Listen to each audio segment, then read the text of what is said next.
Today's that day. Yo. Get off me. Get off me.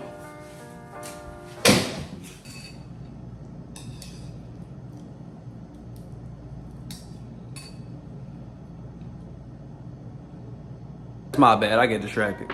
Since I'm out my neck brace and my boot, I'm no longer restricted. And since I'm no longer restricted, I figured I'd make a video about restrictions. Damn, Loki looks smooth in that lighting though.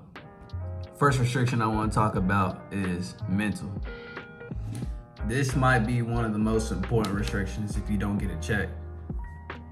Bad mental restrictions could lead you to being physically restricted, financially restricted, and emotionally restricted, which is all the restrictions we finna talk about.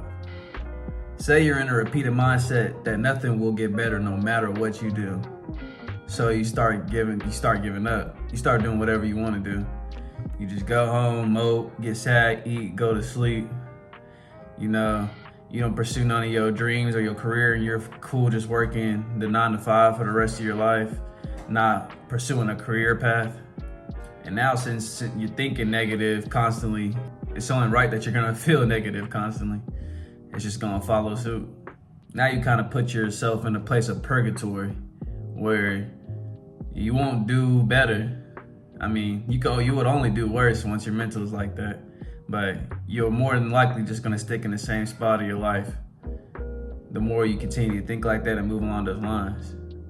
And getting out of mental restriction is actually easier than most think. It's more so completing something in the day, just in general. Like, say you wanted to have a career in a certain field, and you even do the homework to go see what you need to do, make phone calls to people in that career, phone calls to facilities that you may have to go to find more about it. You're taking steps to see more and more what you would have to do. And it's better than you sitting there and doing nothing. So you're giving your brain a sense of an accomplishment. Even as much as you going home, waking up in the morning and making your bed before you leave out, you did something that day, and you come home to a clean room and made bed, versus you coming home to a dirty house. That all has a role to play in your mindset and restricting you in the same spot. Once you do nothing towards what you want to do for so long, you're gonna start to feel like you can't do anything towards what you want to do. And of course, it's gonna set you back in your mind and feel like you're just stuck. Once you feel like you're stuck, it's a day by day process where you feel like every day sucks. It's really easy to fall into a hole of restricting yourself mentally. Same way going in, same way going out. It's really easy to get out the hole. It's just gotta make sure you're accomplishing along the lines what you wanna accomplish. Even if it's small, you're not gonna get the finished product by tomorrow, but if you're taking the steps day by day, then you're gonna feel it. Which leads me on to financial restriction. Now, I'm not one to tell somebody to live their life because I feel like I've entered both of those domains. I'm in the less flashier phase of my life now, but yeah, there's definitely a time where I wanted all the newest clothes, everything coming out new. I didn't want to have the same pair of kicks for too long. I wanted to cop a new one.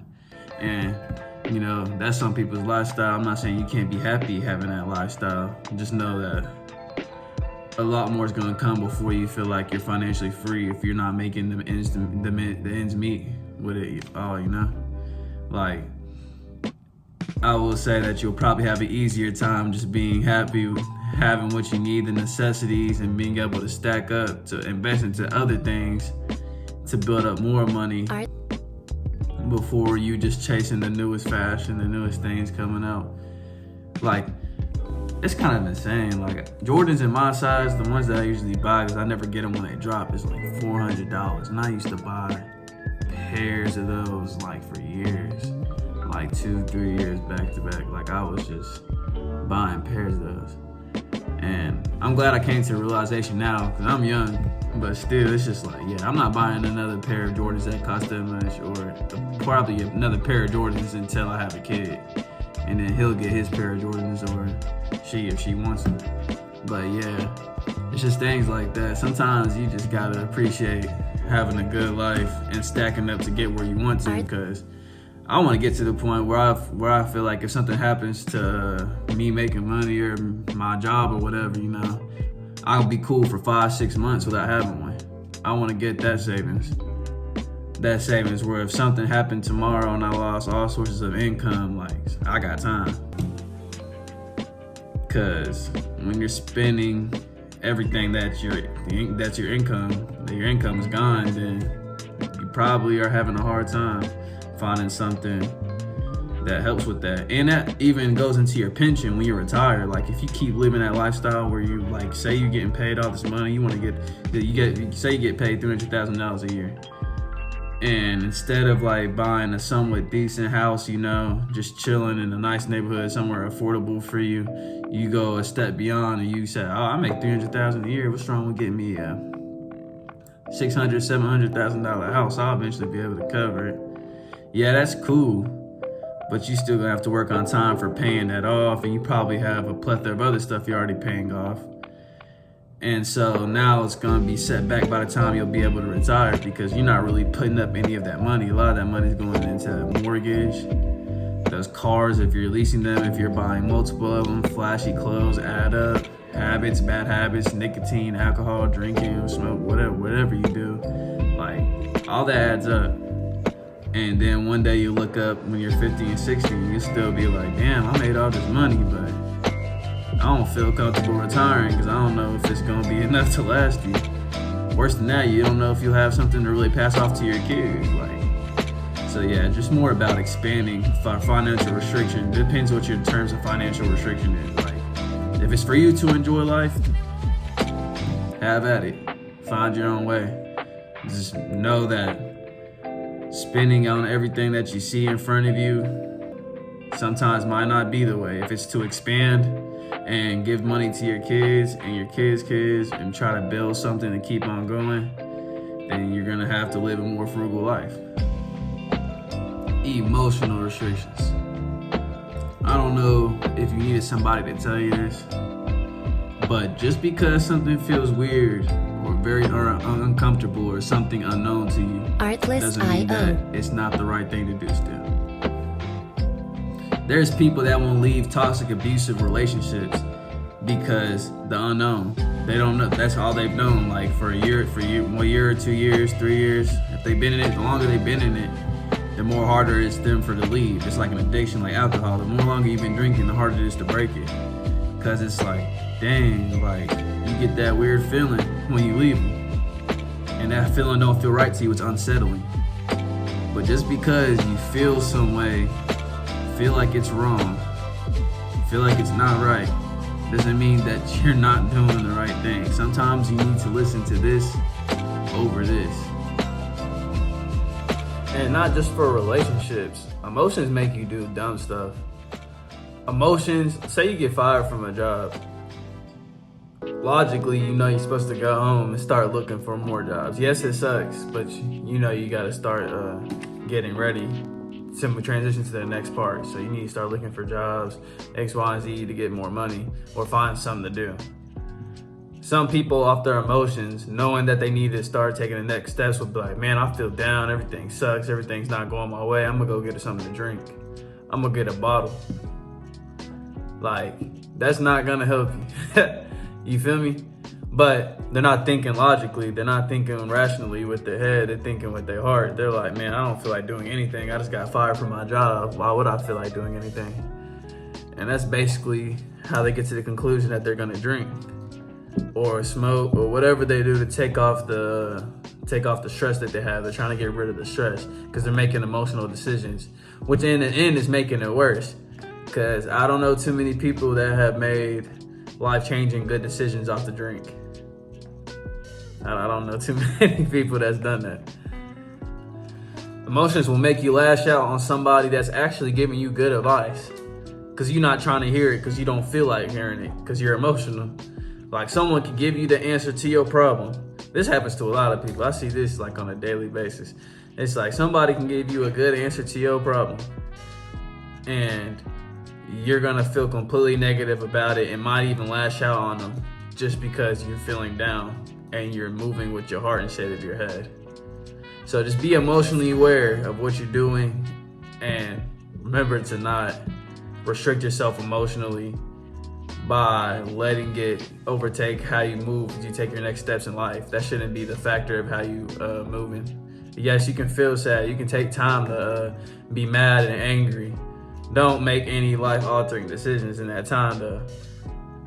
Don't do anything off your emotions. Give yourself to calm down. Let yourself be normal. Let yourself regulate back to how you regularly are before you get to making decisions.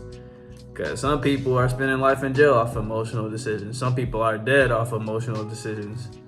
Some people are stuck in a hole that they can't get out of, or lost relationships, lost ties with people because they moved off their emotions. Physical restrictions. Pretty straightforward.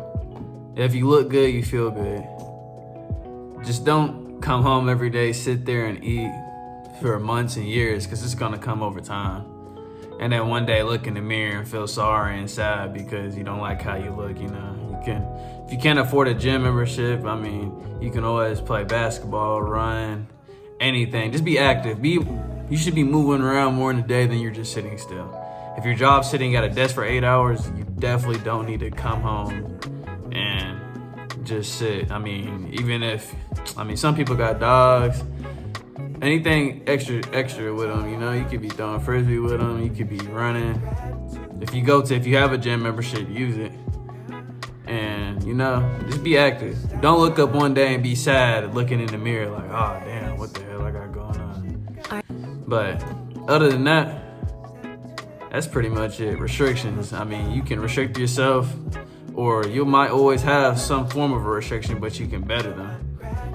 Just make sure you're checking on the mental, physical, emotional, and financial.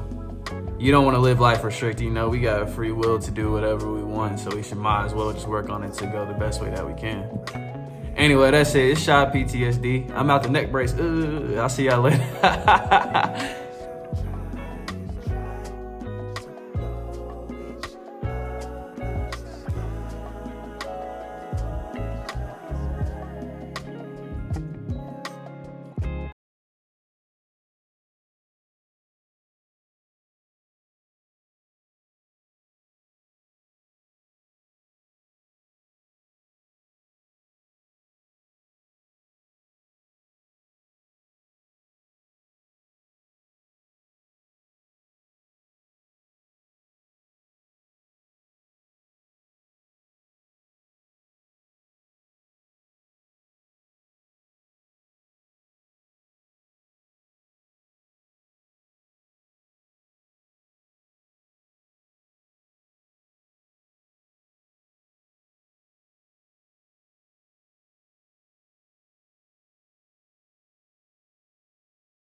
Artlist.io.